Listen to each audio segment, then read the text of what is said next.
Money is important to both men and women, but the reason why they're important are completely different. Because if you do money right in marriage, you don't have any of those things.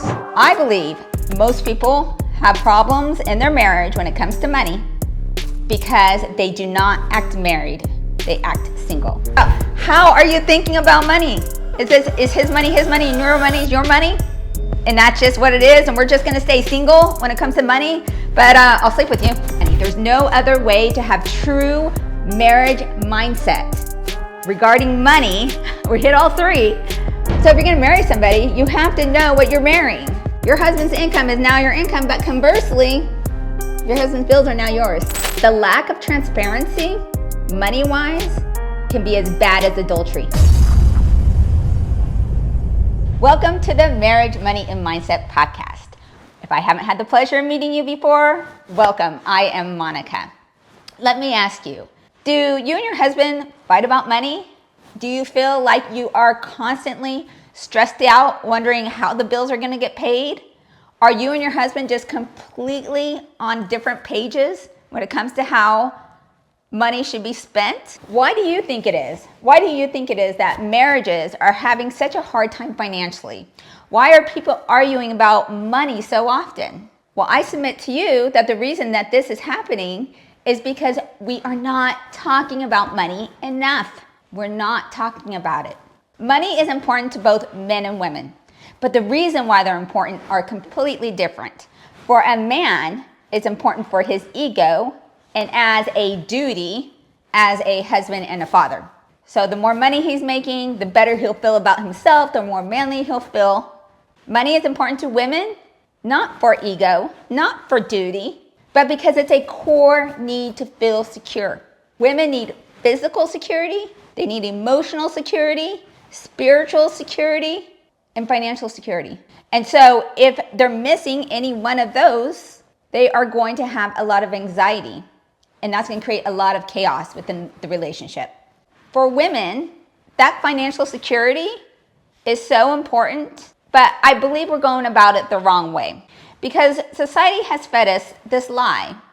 Back in the 50s, we knew exactly where our money was coming from. It was coming from our husbands, right? Well, now we have this movement in the 60s, 70s, and to today, where women are not only given the option to work, which we needed the option, don't get me wrong, but we're not only told that we now should have the option to work, but that we should work and that we should not depend on a man. And that this is the way to true freedom and independence. And don't let any man bring you down and ever be beholden to the patriarchy. Now, not only do women have the full-time job of taking care of the house, going grocery shopping, doing the laundry, homework with the kids, social planning, all the things that women typically handle in marriage, and then they add a whole nother full-time job. And then both the husband and the wife come home and they're both wiped out. But now the women, despite them having just worked full-time, have to come home and take on the burden of running the household. Now, a lot of people will say, well, that's why the man needs to step in and share those duties. That's a whole nother discussion. But the fact of the matter is, that's not happening. Whether that should be happening or not, it's not. Women are now working 2 full-time jobs. They're stressed out. Their anxiety is through the roof. And they end up filing divorce. Why do we have so many divorces? Because now, not only do we have the 50 to 60% divorce rate, the majority of the time, 70 to 80, and sometimes up higher, if you're college educated, of these women are filing the divorce. It's not the guys. It's not the guys filing. And most people would say this is because women don't have to take it anymore. We don't have to. The guys are contributing. They're not doing their part. I'm better off on my own. I'm doing everything anyway. But I don't think that that's the problem. I believe it's the case of they're stressed out because they've been sold this bill of goods that is not true. Do women need the opportunity to work? Absolutely. But I think most women, if that money just magically came in, Let's say you're earning $50,000 at your job a year. If you magically had $50,000 come into your bank account with the option of not working outside your house, very few women would take that option. I actually am one of those because I get a lot of personal fulfillment from working. I would work whether financially I had to or not. But I don't think that's the case for most women. Most women, if the money was all the same, whether they were working outside the home or not, I don't believe they would. Now it's a luxury to stay home. So society creates this story, this narrative, that if you stay at home and just depend on your husband or don't contribute, that you're lazy, you're going to be oppressed, that you are not going to have any freedom, and that is just all a lie. Because if you do money right in marriage, you don't have any of those things. So it's not the fact that you need your own money, it's the fact that how we're handling the money within our marriage that's the problem.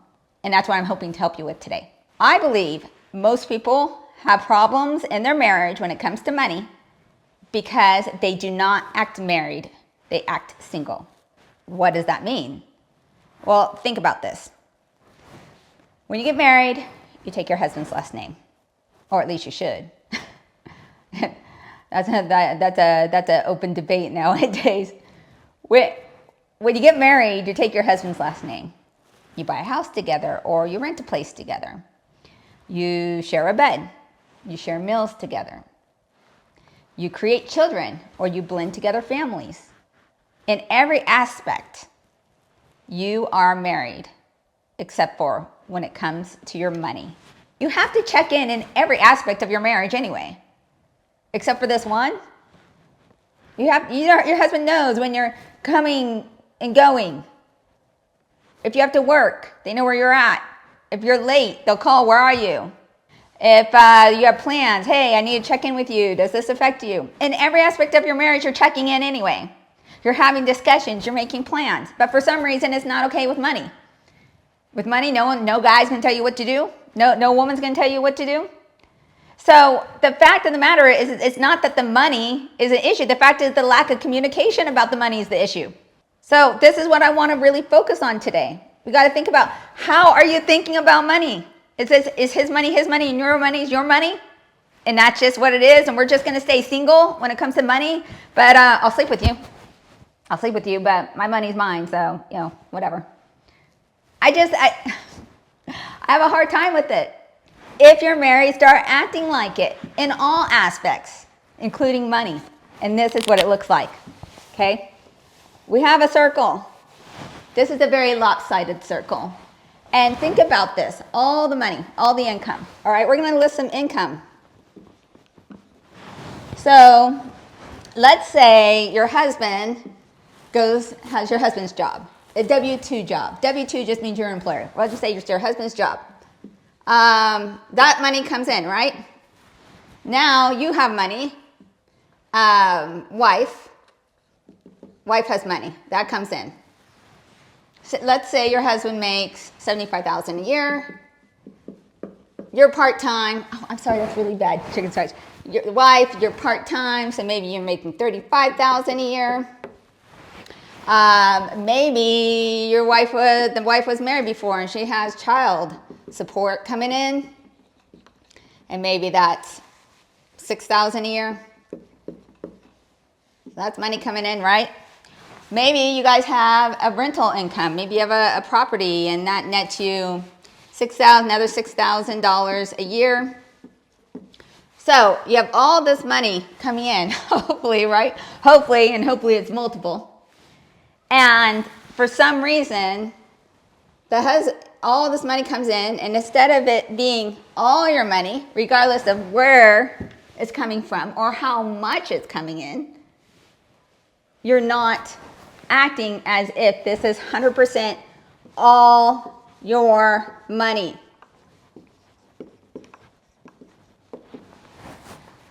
This is all your money. I don't care if he made $75,000, you made $35,000, or reverse the roles. Because when you're married, it's all both of your money. And how I came about coming to this mindset was by thinking about what would happen if your husband got an illness and the doctor said, you know what, Your husband needs a life-saving surgery, but the insurance will not cover it. Have you ever really been struggling to lose weight? I know for me, particularly being after 40, I was having problems. I was tired of looking at pictures and being disappointed about how I looked in them, or trying to hide behind somebody, or just feeling my clothes just a little bit too snug. And I knew that if I kept on doing the same thing, I wasn't going to get any different result. And that is why I invented the Fat Burner Bombs. This bad boy is chock full of premium ingredients that may just be the answer you've been looking for to give you more energy, to increase your metabolism, and to burn more fat. Give it a try. We have a money-back guarantee, so there's never any risk to you. Grab yourself a bottle of Fat Burner Bombs by heading over to monicaalmaguer.com/shop and enter in the promo code marriage to receive 40% off your very first order. Fat Burner Bombs, so you could be the bomb. So in order to do that, you're gonna have to sell your house, your car. You're gonna have to come up with $50,000, let's say. You have $50,000, you don't have $50,000 in the bank. Would you not be willing to sell every single morsel of asset and every income to save his life? I think you would. Let's hope. Oh my gosh, guys. If your wife doesn't answer yes to that, then you might want to reconsider some things. And the same thing goes for the wife.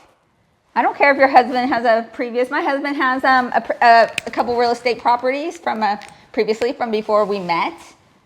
But do I believe that in the case where he needed to pay hundreds of thousands of dollars to save my life, do I think he would sell that off and do it? Absolutely. I think he would. And that is why I know that it's ridiculous to think that that's just your income and that's hers, because if it came down to it, brass tacks, you would sell everything to save their life. So if you're willing to get rid of every single asset, every single morsel of money for them, then what's the point of keeping everything divided? It doesn't make any sense. Now this also applies to which account it goes into. Let's say, I call this a piece of the pie. You have all this piece of the pie. Your husband's money might flow into his bank account, right? Your income from your job might flow into this piece of the pie. And this might only have your name on it. This bank account might only have his name on it, right? So the fact of the matter is, the pie might be sliced into different pieces, but it's all the same pie. The pie is both of your pie. No matter how it's sliced, no matter whose name is on the account, it's still a piece of the pie. The money is inflowing into the pie, right? So it doesn't matter whose name's on it, how much it is, it's all your pie. Pie. Pie's good. What kind of pie do you like? I like key lime. My husband likes cherry. So this is how I like to think about income. In fact, if we're with our kids, and let's say we go and buy ice cream, and we're having ice cream, the kids will say, "Thank you, Mommy and Daddy," because they know we share our money. It doesn't matter who actually physically handed out the money. They know that all of our money is shared.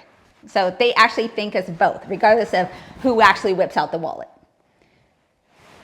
This is where your mindset needs to be. It's all your money. There's no other way to have true marriage mindset regarding money, or hit all three, unless you combine everything and stop acting single when it comes to your money. And this doesn't only apply to income. It doesn't. It also applies to expenses. Once again, you might have bills. Let's say, of course, we have what? You have the house, you have electricity, you might have a car payment. Oh my gosh, I hope you don't have a car payment. And you can list them on and on and on. So regardless of who makes the money, how much money they make, you now have to ask yourself, okay, which slice of the pie does the house payment come out of? It is not who is paying this. It's which slice of the pie does it come from. So it could be his slice. It could be this slice. It doesn't matter because it's all coming from a piece of the pie, which you both own and agree to. So the problem is not in who pays what necessarily. The problem is that there's conversations that need to be had that are not being had. Let me tell you a story. My mother, I don't know if she's ever going to watch this. So let me tell you the story. My mom recently got married last year, and we were visiting my sister who was having surgery, maybe mid 2023, and she starts complaining about the fact that she found a credit card bill of her new husband that was from a card that was in both of their names, but this vacation they went on, he had put it on this credit card. And she was not aware that he had put it on this card, and the only reason she found out was because the bank called her because there was a late payment, or the payment was due and he hadn't made it yet. So she found out that this card, he had put this vacation to Hawaii, everything on this one card. He was making the payments until the moment he didn't. And that's when she found out, oh my gosh, I had no idea. I didn't know that he had done this. She was unaware. So I start asking her more questions. I'm like, okay, well, how much is he making? Well, I don't know. Well, what other bills? Why did he miss a payment? Like, he has a pension, and I know he's working part-time. So, well, how much money is he bringing in? Well, I don't know. Well, how much is he, what is his other card payments? I mean, because if I'm doing the math in my head, I'm telling her, if I'm doing the math in my head, he should have enough, even with having to pay half his pension to his ex-wife, he should have enough to cover, with your guys' bills. I don't understand why he doesn't have enough and why he would miss a payment. And she's like, I don't know what other bills he has. So this whole time, I'm like, Mom, are you kidding me? You don't know how much money he's making. You don't know why he missed this payment. You don't know what other bills he has. I'm like, this is crazy, Mom. You're married now. So she says, it doesn't matter if I don't know or do know because I'm not responsible for these bills. Those are his bills. So if you're going to marry somebody, you have to know what you're marrying. And she has never had the discussion with him. She has no idea what he makes. She has no idea what he owes. And she's coming in like an ostrich, burying her head in the sand. She's not having discussions. I wasn't angry at him.